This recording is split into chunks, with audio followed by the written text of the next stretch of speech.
So how long does a workout have to be in order to build muscle? My question to you would first be, how hard are you willing to train? Guys, if you look at the first thing, let's say a dumbbell bench press.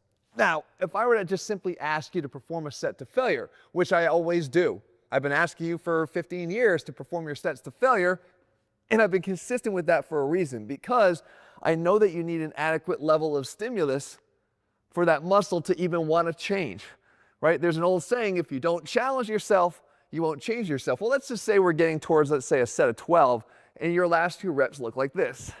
That's like 10, 11, and 12, right?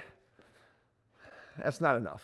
For every one of those sets that you perform below failure, you're going to need to perform more of them in order to reach an adequate level of volume or stimulus to change. What I'd rather see is a set that looks like this. So I'll kind of fast forward to the end of the set for you and simulate what I'm talking about. When I get towards those final few reps, they should look like this. Okay, that was hard. Press I'm really grinding through. Here, now, really fight to get up to the top here. A lot of you would say, there's no way I can do another repetition on this. There's no way I can get another concentric. Try. The exercise has built-in safety net here. You can always drop the dumbbells if you have to, but try. Go down again.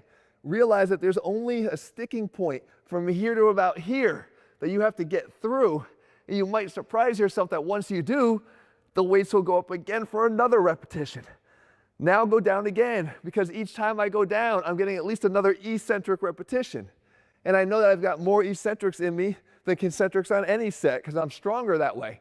So now I go up again, and if I can't get any more, I can at least do a few repetitions down here trying, and finally, I reach failure. What did that do? The weight that was in my hands created tension.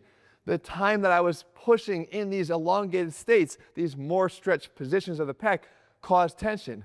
There's no magic to lengthen partials.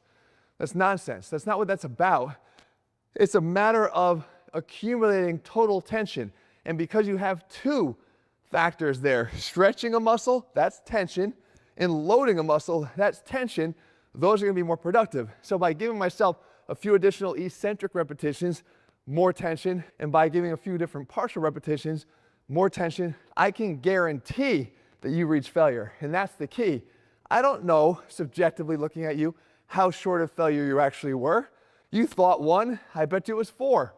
If you took Chris Bumstead's brain, or mine, with people that have experience training, and we put it in your head at the moment that you reached that first set that I showed you, and you said, yeah, I'm done, I guarantee Bumstead's pushing 4 or 5 more than that. And I'm likely pushing 3 or 4 because I'm no Bumstead, right? But the fact is, there's more in you. And if you had the brain and the willpower that knew what you were capable of, you would do and push more and get more out of that set. When you do that, the volume comes down. Because remember this, you either train long or you train hard, but you cannot do both. So as you increase the difficulty level of the sets, then you decrease the time you need to spend doing them. Let me show you something else. We have a technique here that we call effective reps. What this means is if I can get more of those effective reps out, then again, I can shorten the time that I have to do an exercise or even a workout in general. So if I took the bench press again, and I took a set to failure, all the way up, and I go, let's say, getting down towards the end of the set, and I'm talking true muscle failure, which means, again, getting that last rep, testing myself again. Can I get another one? Maybe this time I can't. Maybe I can't even get past that sticking point, and I try another rep or two, just I can't. I've reinforced that I've reached failure. Great. The rest time now. If I keep this rest time short, 30 seconds at most, when I get back into this set again, I'm not going to need to go through the 3rd, the 4th, the 5th, the 6th repetition to get to those more difficult repetitions. I go back into it now. First rep out of the box, it's already difficult, right? These are the ones that feel like the ones that came at 9, 10, 11, and 12 on the last set. Now they're already feeling like that on reps 1, 2, and 3. And therefore, these are those growth-inducing, end-of-set, high-intensity repetitions that cause that growth. That's an effective rep. I don't care that my overall rep count went down. I rest again 30 seconds. I get back into it again. What happens?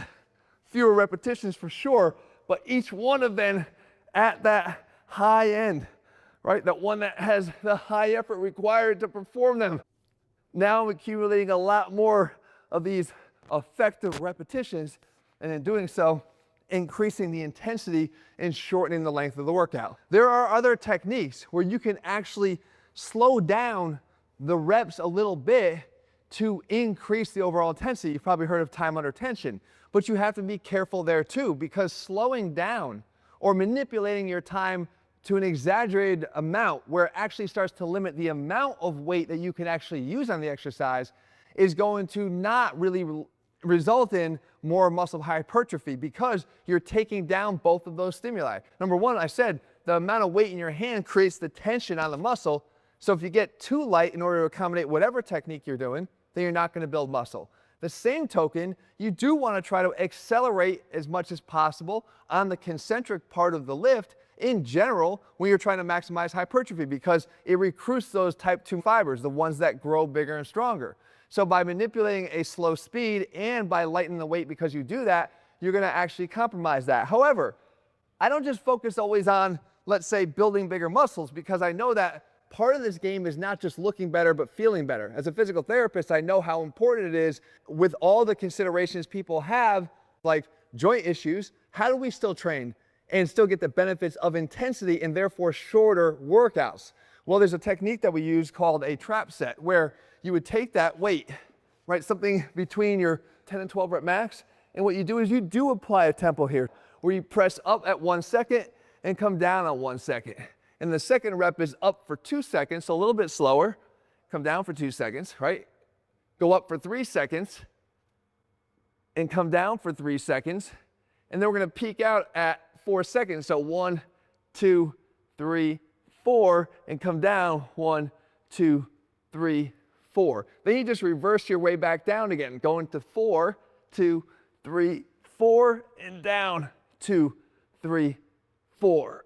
Up in 3, and down in 3, right? Up in 2, and down in 2, and then faster at the end, up in 1, and down in 1. So what that's doing is it's still allowing us to experience the faster repetitions starting and ending that set, but we're grading that muscle recruitment, because people that do have injuries don't have necessarily the ability to do that safely. So when you allow that to grade up, you're able to have the protection of the joint in the process and still have a high intensity set. Again, even some of the slower repetitions, especially eccentrically, are providing more stimulus because that same weight is being applied over a longer period of time and spending more time in those high tension areas where they're more stretched. So the bottom line is that technique is perfect for somebody that has some issues, some joint issues or pains, where they can go a little bit more slowly, but not where they're sacrificing the weight so much in the process that they're actually completely eliminating the stimulus for growth. So there's different techniques for different people that will allow you to grow, but you gotta know which ones to use. But the intensity techniques ensure failure, and failure is going to be the only objective way to sort of level the playing field so that I know you're working out at a hard enough level of intensity. And when you do that, yes, the workouts can be short. The only way they're going to be short, though, is if you're bringing that effort. And it's what we've been preaching here forever. We don't bounce back and forth at Athlete Next in terms of whether it's good or whether it's not good.